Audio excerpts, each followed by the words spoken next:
Hello everyone, how are you doing? This is MD Tech here with another quick tutorial.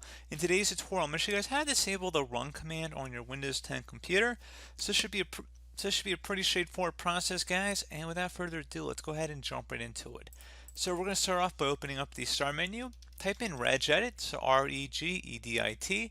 Best result should come back with Registry Editor. Go ahead and right-click on that and select Run as Administrator.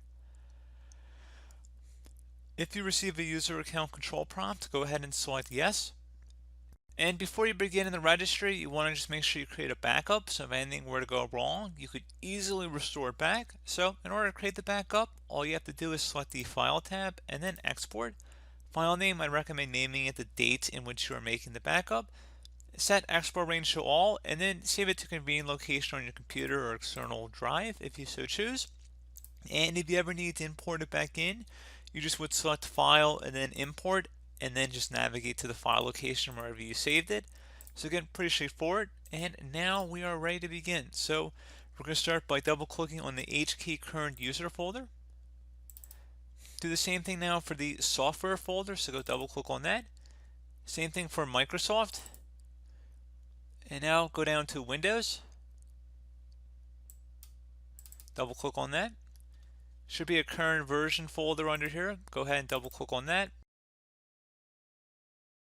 Locate policies. Just left click on that.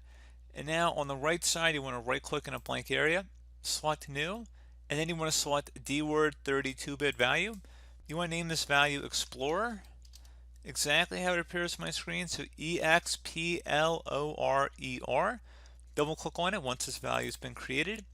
Delete the 0 in this value data field. Type the number 1. Base should remain hexadecimal. And then go ahead and select OK.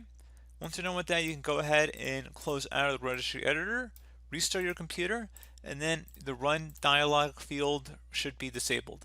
So pretty straightforward process, guys. Do hope that I was able to help you out, and I do look forward to catching you all in the next tutorial. Goodbye.